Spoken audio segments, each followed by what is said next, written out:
Cardboard, Clay, Fabric, and Green Screens, Exploring Craft Mediums in Game Art by Claire Morwood. Claire is a self-taught game designer, programmer, and artist. She is currently working on Asterism, an interactive music album video game set in space. She is interested in games as a medium for creative personal expression and enjoys experimenting with new art styles within games.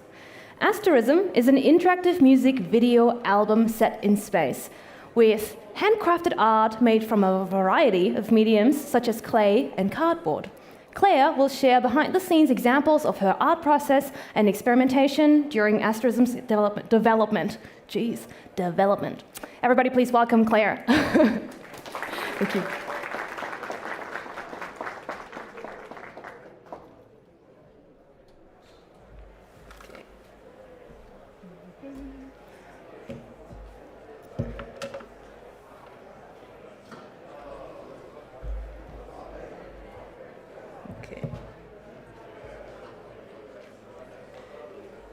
Hello. So I'm Claire. I'm a self-taught game developer based in Dundee in Scotland. And today I want to talk about some of my art process involving craft-based art and show some examples from specific mediums such as these. And over the last couple of years, I've been working on a game called Asterism, which is an interactive music video album with sort of a variety of art styles within it. I've got the demo of it playable in the Amaze exhibit just through there. So if anyone has played it already or wants to play it, I would love to know what you think. I've also got some of the art assets from the game here today, which my lovely assistant James is going to pass around to the audience, so you can have a look at them both digitally and physically as well. So first of all, I just wanted to show you the trailer so that you know what the game is.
Never heard my voice that loud. That was weird.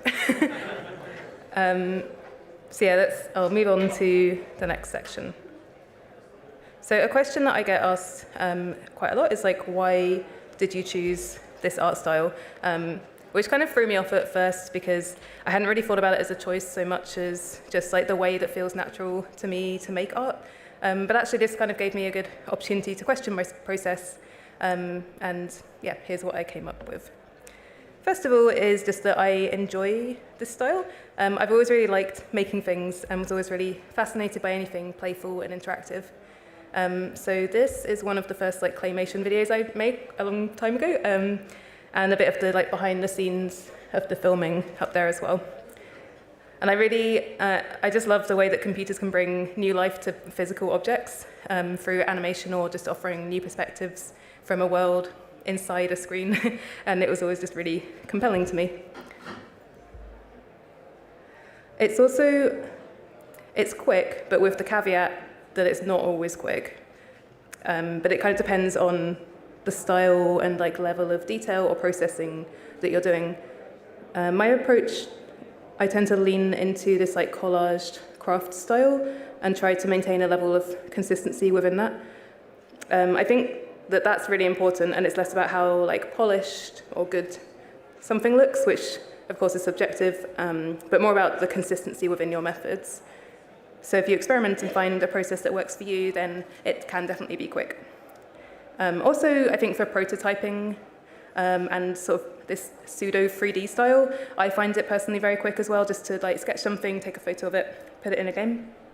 And I'm not very good, I don't really enjoy 3D modeling that much, but I do enjoy this. So this is sort of my solution for how to make 3D scenes as well.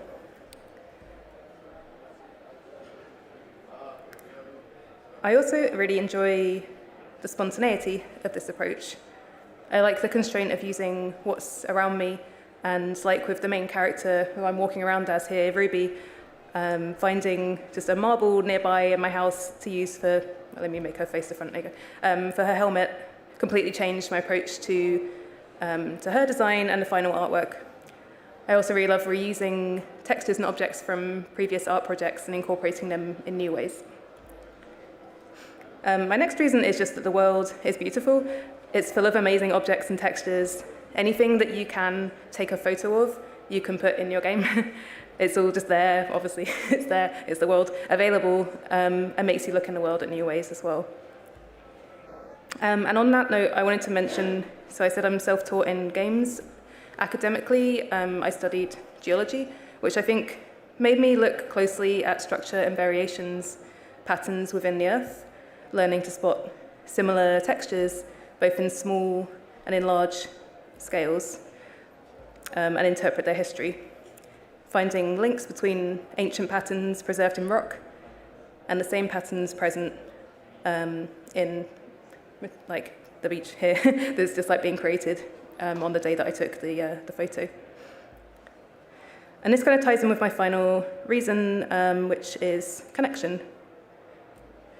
The details that you see in something physical, either crafted by someone or due to nature acting over time, gives such a direct connection between what you're seeing as the viewer and then linking that to the material and the processes that went into it, which for a very personal game like Asterism felt appropriate.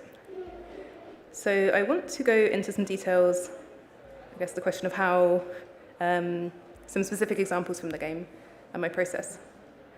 So cardboard and paper are some of the materials I use a lot because they're easy to work with, they're readily available. A lot of the things that I'm going to show you are just made from like pizza boxes or from parcels that I got in the post. This is a screenshot from the game that was in the trailer as well, which is Ruby walking through a tunnel of trees. So Ruby's now going to walk through the process of making these.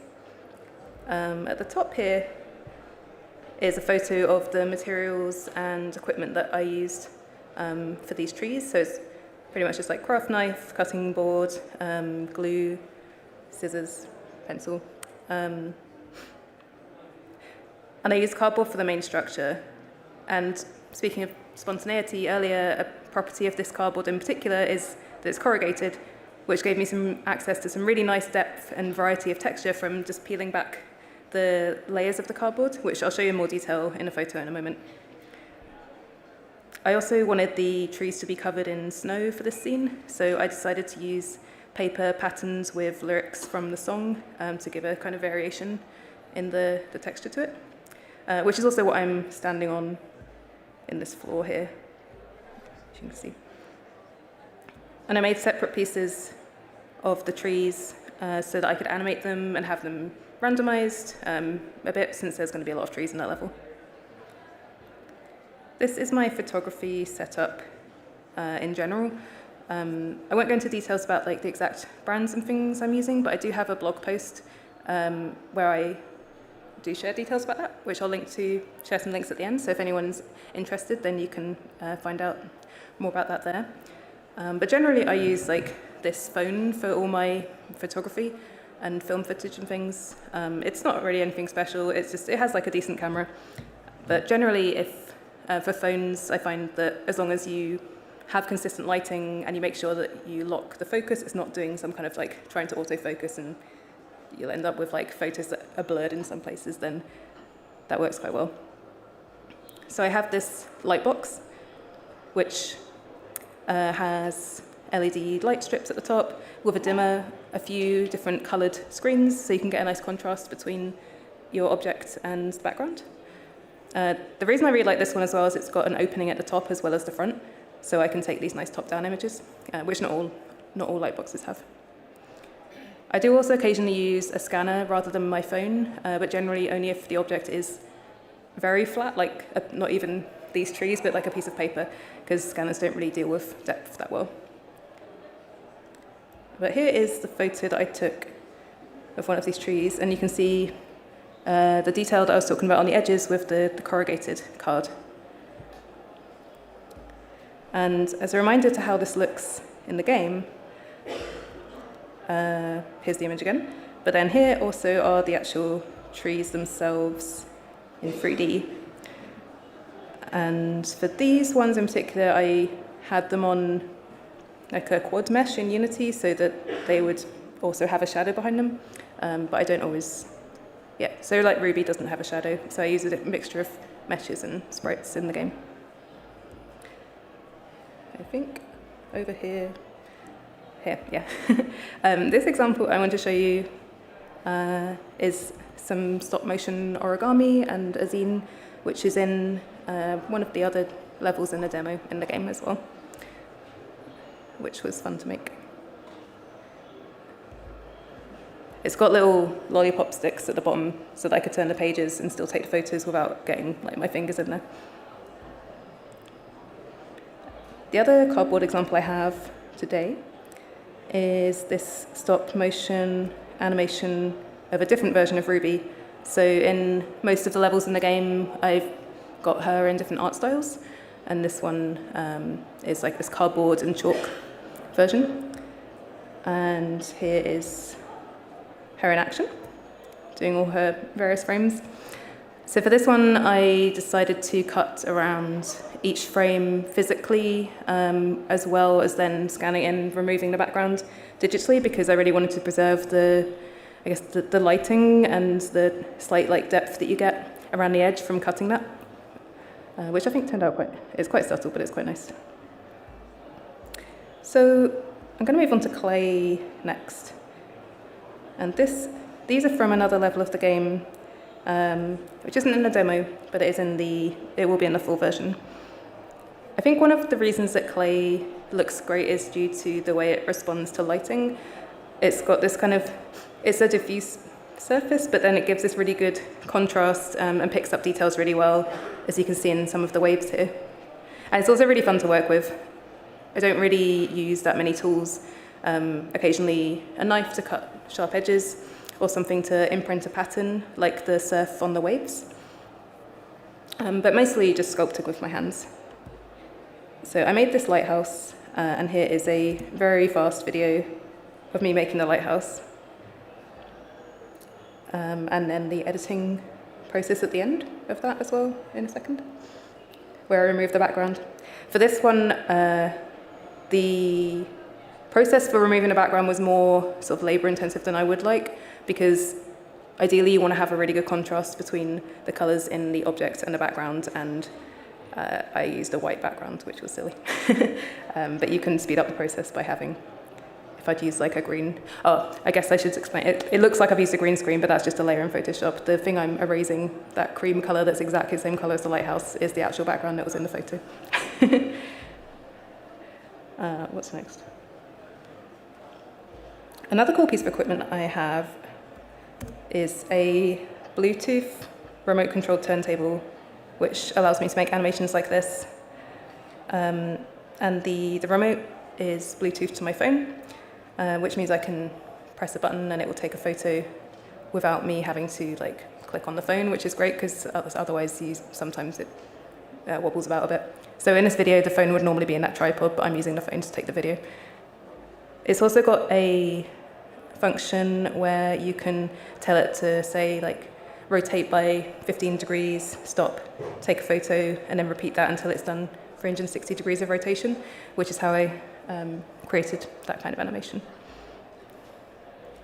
I also wanted to briefly mention scrolling textures, which I use a lot in Asterism because it's just really quick. So the floor I'm standing on is a scrolling version of the image you can see up at the top there, which I took a photo of that and then edited it later to make it seamless. which kind of just gives this really nice sense of movement without having to actually do any proper animation. So it's just a script, a piece of code that changes the UVs of the material over time. But I use that a lot. I use it, so for example, if there's maybe the character's falling down somewhere and I don't want to actually move her down in the scene, I'll just put a texture behind her that scrolls, makes it look like she's falling. Or if there's maybe rain in front of her, then I'll make a semi-transparent sort of one static image of rain, and then just have that scrolling at different depths, different sizes, which gives quite a, well, convincing within this style effect. Okay, my next section is fabric. I've not used fabric as extensively in Asterism, as there's no level entirely dedicated to it as an art style, like there is with some of the others like clay and cardboard. But it's dotted throughout the game, such as in this version of Ruby herself, with her felt outfit. And also another place that I used fabric is the snow, some of the snow in the hemisphere, which is the level of the cardboard trees. The starting point for this was that I wanted to create an avalanche that followed Ruby as she skis down a mountain, which I wanted to make the perspective to be like third person from Ruby's perspective, or like first person from the avalanche's perspective, depending on how you think about it. But to have a sense of running away from something trying to grab hold of you. So I decided to literally use my hands for this. I took this film in my lightbox of me wearing some gloves, doing that, and then edited that to make this animation, which kind of looks a bit creepy, but it's fine. And then I used the same gloves to make this two-frame animation as well, which is on these cubes in the floor, to make this sort of snowy floor effect. I also used fabric in the UI and the title itself. I embroidered these and removed the backgrounds, and you can see some extra UI for sliders and toggles in the photo at the bottom there as well, which was a lot of fun to do. I should have put an animated picture. The buttons sort of animate as well, just a two-frame animation, so it looks a little bit extra movement. Also, I made a costume of Ruby, so I kind of cosplayed as her, I guess, for one of the levels, as well as this little crochet Ruby, which is somewhere in the audience. This level in particular uses quite a lot of film footage, and was, I think, one of the most fun to make, because it was quite a lot of new techniques that I hadn't used before, but also definitely one of the most challenging as well. The sequence that these are videos, I've just taken screenshots of them, but the sequence that these videos are from involves kind of endlessly zooming in and out of different versions of Ruby, either as a human or this crochet doll in various locations. But this brings me quite nicely onto this final section about green screens. So, yeah, I'm going to play this video first. Okay. So I filmed a few videos like this because I was really interested to see if I could make not necessarily a green screen, but in this case a blue screen, and have the silhouette of, well, me, but Ruby, as the section that's being replaced by something else. So if I play the second video, yeah, sorry about the lag on the video. My OBS settings were a bit weird when I filmed it, but it's actually, yeah, it's fairly smooth, like in the game. But you can see that here, all the blue parts in the video have been replaced by, it's like a rendering of a camera from another part of the scene, which I think hopefully, I don't know if this is more confusing or not, but this is a screenshot that shows in the very bottom right, you can see what the camera that is replacing the blue is viewing. So you're sort of playing the game from inside a silhouette of Ruby. And lastly, I wanted to show that you can basically green screen anything, including yourself. Like, well, I suppose I did that already with myself, but you can just, I bought this like liquid eyeliner that I used on my lips, and then, which actually, If you ever use liquid eyeliner on your lips, it's really difficult to get off, I discovered. It's not really designed for that. But it does make some good green screen. So that, yeah, it was like that in the end, plus some like green eyeshadow gave me this color that was consistent enough for me to chroma key it. And I have a section where I'm lip syncing some of the words to the song, but then I've replaced the background, but also my lips with 2 different textures. So it's just this weird bit with some floating lips in the air, which looks pretty cool. Yeah, that's sort of the end. So, yeah, thank you. And I have as I said earlier, I have this dev blog where you can check out some of these things in more detail. Here's some examples of topics. And then if you go to my website and there's an Asterism section, they'll all be on there. But I'm also very happy to answer questions now. Yeah, it's on Steam at the moment. The demo's there as well, and to wishlist, and it will be coming out at some point when I finished it. And it's here at the exhibit as well. So yeah, thank you very much.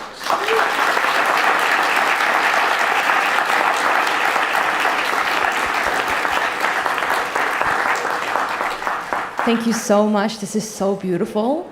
I'm really excited. I was really excited watching this. Do we have any questions? We have enough time for a couple of questions. Yeah. Haha. Calm down. Hello. Hey. What was the thing that you thought was going to be super quick, but then ended up taking maybe an unexpected amount of time, or like you ran into some unexpected problems because of the materials that you're using? That's a good question. I guess like that example I gave earlier of where I hadn't chosen the right color contrast with the background, that gave me a lot of problem partly because I was kind of too lazy to then go and rephotograph it, which I probably should have done, and that would have probably saved me more time. But I was just like stubborn, and I thought, you know what, I'm just going to sit here and like manually erase all these frames of this thing by hand. Also, some of the film footage parts as well. There was a lot of, I suppose that was one of the areas that I had to do the most testing to make sure that just even. Oh, I got this. I'm excited I get to use this setting. I programmed a little zoom so that I could go quickly. Okay. Yeah, so stuff like this video, it was just like, I did quite a lot of testing. There's some videos that I haven't shown you, which is like just the morph suit, which I'm never going to show anyone without like, but it was like, you know, like how will it work with having these like slightly different colored, oh my God, 2 slightly different shades of blue. And you can see that, like, you know, in the video on the right, there's still some areas in shadow that it's not replaced entirely. So, and even just like getting the distance and angle and stuff right with some of the filming as well. Yeah. Any more questions? Oh, perfect. Hello. Hi. Hey. Really enjoyed that, and one of the things that I kind of find particularly interesting is that, you know, you've made a decision to go very mixed media with it, that you've not sort of, you know, fixed on a specific medium that you wanted to work in. You've been, you know, quite playful with the range of media you've used. I was just wondering if you could maybe, you know, talk about what's like decision process. Like, did you start with one medium in mind and then it blossomed out of that, or was there another? Was it always intended to be mixed medium? I'm trying to remember when I made that decision. I know, like, at some point I decided that every level, I guess, so you're Ruby in every level, but it's kind of these different parts of her, and I thought like one way to show that would be having all these different art styles. I think partly also I just wanted to play around with lots of different materials because I thought that'd be fun. I don't really remember what I started with. Probably paper. Probably like. Oh, it's so far ago. Where is it? Oh, it's way back here. The section where I spoke about how quick it was, ironically. Okay. Yeah, this was like some of the first art that I had for it, just this like line art. And then, in fact, that's an early screenshot of the first level of the game before I changed it completely. So I guess it was this mixture of like, I knew I wanted it to be 3D. I think that was the thing. So I had a lot of these like textures on the ground, these scrolling textures, and then papery things that I'd drawn just to try and quickly prototype something. Yeah. Thanks very much. Thanks. Do we have any more questions? Oh. Maybe it's fair to like switch sides, and then we'll, yeah, sorry, I don't know, arbitrary decision. Sorry, who was it? Perfect. Would you mind, like, let me scooch through?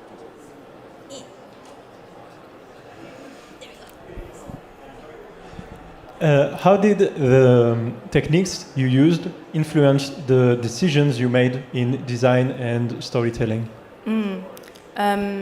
Yeah, I guess it was sort of a back and forth between them quite a lot. And also with I mean, I've not really spoken at all about the music in this talk, but that was like another side of it that came in. So these, I suppose, yeah, the art, the music and the design, it was different for different levels. Some of them I came from the point of view of like, I know it's going to be a clay-based level, like the one I showed with the lighthouse. So when I was thinking about ones like that, I was like, well, what can I do with clay? And I know that potentially clay might take a bit longer compared to some other mediums, so I want to try and make a level that's probably got fewer art assets overall, designing it around that. And then I'm trying to think. One of the first levels I made was the one with the cardboard trees, and that one took ages because I made a lot of art assets, so I think that helped me to scope it a bit as well. I feel like that. I'm trying to answer your question properly. Yeah, I guess like the one with the video, the theming of that song is a lot about this kind of contrast between like digital and non-digital stuff. So I just felt like having like videos of me dressed as the character in the game was gonna like show that contrast quite well. You're like playing Ruby, but then it's also a person, but you're sort of like semi-controlling them in the game. Yeah, so I think to answer your question, I probably thought a lot about like what the music was, this sort of theme for each level. If there was anything like that I might be able to relate back to the art, like if it was that digital stuff or if it needed to feel more like personal. And I feel like clay and cardboard and those kind of materials are a bit more grounded in some ways. And then some of the levels later actually are a bit more like digitally as well, and so those are the ones that I feel are more abstract and a bit less grounded as themes. So kind of, yeah, that's the way I approached it, I think. Thank you. We might have time for one last question. Oh yeah, right behind me. Hi, thanks Hi. so much for a lovely talk. I just wondered if you had a favourite way that you rendered Ruby and why? I mean, I enjoyed dressing up as her. That was pretty fun. Yeah, I almost wore the costume, but it's like, it's a bit awkward. I think I made it slightly too small, and I was like, I don't want to be like struggling to breathe while I'm doing a talk. So, but that was a really fun one to do. I think that, yeah, I'd say that one was my favourite. Excellent. I don't know, do we have one short question and then maybe one last one? Okay, sorry. Perfect. I ran away from you earlier. Yeah, thank you for the talk. I was just wondering, for clay and all that, have you ever played around with like photogrammetry, anything like that? Yes, not on this project, and only briefly. Yeah, it's really interesting. I feel like whenever I've tried to use it, it's been tricky. I don't know, it always comes out looking janky, which isn't a bad thing, I think. And maybe I should look into it more. Is it something you've used much? No, I just think it's a fun process. Yeah, it's really fun. I mean, there's like, I guess, technical things, like it ends up making a 3D object with like a really high mesh count. I don't know if, I've not looked into it enough to know if there's probably ways that you can deal with that. And like the process itself. Yeah, sorry, I'm just like thinking on the spot here. I haven't for this project. I have for previous projects, and it's definitely something I would probably like consider looking into again. Yeah. Cool. Thank you.